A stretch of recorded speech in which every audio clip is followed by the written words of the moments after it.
It's Chandra from Glow Living. How are you?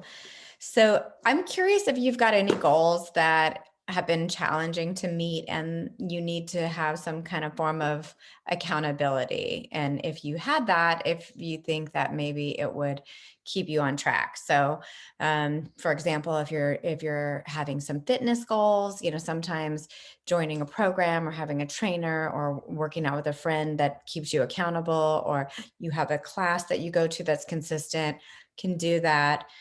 Sometimes having a coach, for whatever topic, it could be life coaching, but it could also be career coaching, can keep you on task with your career. For me, I need accountability around finishing this book.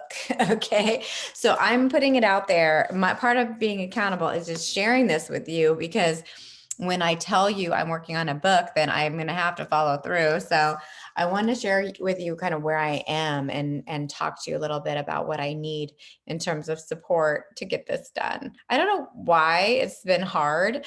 I feel like the first draft of this book just like flew out of me, and it was really great. And I was thinking, oh yeah, this is going to be easy. I don't know why people think it's so hard to write a book. And then gosh, I don't know what it is, but it's like now I'm going back in and I'm doing new drafts. I've got all this content that I'm rewriting, and it's hard because I guess I just want to make sure it's really good and stuff. So and that it's going to be successful. So what it is basically is the Root to Rise online program that I have. I'm turning into a book format, and the book format is going to also have workbook pages integrated into it, so you can read the narrative, that kind of explains everything, but also workshop yourself through the program, because I know that it's sometimes difficult to do an online course and stay accountable to doing it. But and everybody's so burnt out with being on Zoom and online and everything. I just thought a hard copy version could be really cool for people who just want to follow along when they have free time. So anyway, it is the Root to Rise program, but in a book, a self-help kind of personal growth and development book program format. And I just thought I'd start by just saying, like, I want to first find out if anybody's interested in being a reader. Like eventually very soon I'm going to have a first draft, and I would love to see if any of you want to read it and give me notes. Um, of course, it's a huge investment of your time, and so I appreciate it. And I know not everybody's going to have the luxury of doing it, but if you're interested, I would love to sign you up for that. Um, and I just thought that maybe what I would do just for fun is just randomly, like, I don't know what I'm going to do. I'm going to like turn it to a page and have to tell you about what it is just for fun. So I'm just flipping it open to wherever. And boy, I guess that's going to be a hard thing to do. Okay. Wow. So I turned it to something about how to get unstuck. Okay. So I'm providing examples about it, and I'm talking about, actually, one of the things about getting stuck is that we have to figure out what's underlying the stuckness. Is it a underlying belief? Is there a double bind going on, which is like you're damned if you do and you're damned if you don't. You've got to pick a direction.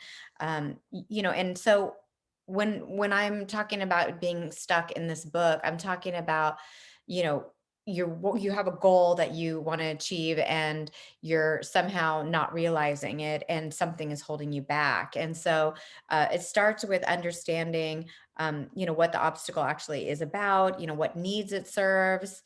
And the book starts by explaining all the human needs, and then when you do know that language and all those definitions for yourself, then you can start to hone in on how being in the situation that you're in is serving some needs in some ways, even if it's just keeping you safe. It may not be making you happy, it may not be making you fulfilled, but it's what it's doing is it's keeping you where you are because, for safety reasons or for any of the six human needs.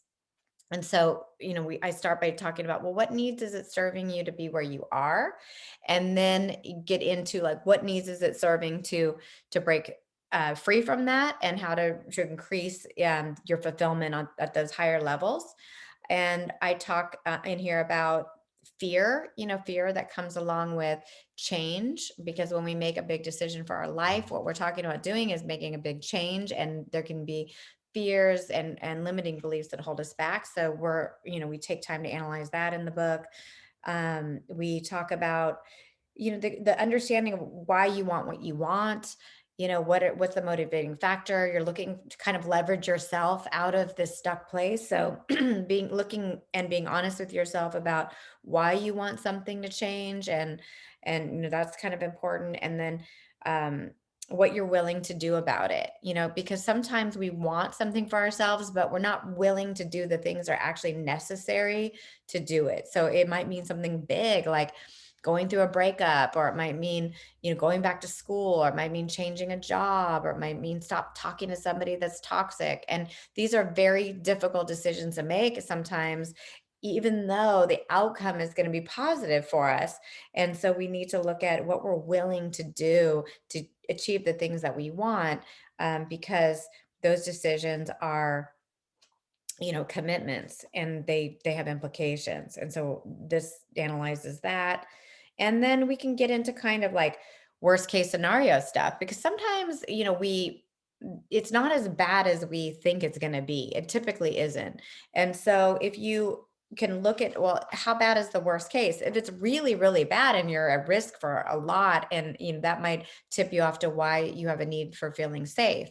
But if it's not that bad, then maybe something else is at work. Like you just need a little encouragement, or you need to gather resources, or under you to support you through it, or you need to make a game plan, or you need to make a certain amount of money in order to afford it, or whatever it is. Putting that plan into place is something that you can analyze through the book as well, and kind of build a strategy for. Um, there's also a part in here about what it's costing you to stay stuck, because as safe and everything as it might be, there's some cost, and it's costing you a little bit right now because it's not true to your authenticity, and it's not true to where you want to go. But what happens in time is that the pain ratchets up. It's going to cost us more if we stay in this exact place in a year from now, in 3 years from now, in 5 years from now, in 20 years from now. And so there's a little analysis in the book about what that would look like if you didn't make the change, because that can also leverage the possibility for change when you realize that by avoiding it, it's not going to get better. And when we really to connect with the pain of what that can look like, it's like it becomes not a should do, but a must do. So that just gives you a little bit of a overview on one tiny little random chapter that I picked out of nowhere. And there's an exercise in here and stuff like that, and worksheets for that. So excited to roll this out, and really, because I think it's going to help people in so many ways. And that's just one small topic. So it's kind of cool. I'm excited now. See, even talking about it and sharing this with you, I'm getting excited and re-energized about it. So let's see, give me some encouragement. Let me know if you want to read it, or if you want to do some of the exercises in it, or if you want to be a case study or whatever, because I'm filling in the blank pages and can use my community support around me. And if you're going through something, or have a goal, or are having a hard time leveraging yourself to move forward on something, you can count on me as well. Just let me know what you're dealing with, and I'll see what I can do to help you too. We're in it together, and I hope you have a fantastic day. Thanks so much. Talk to you later.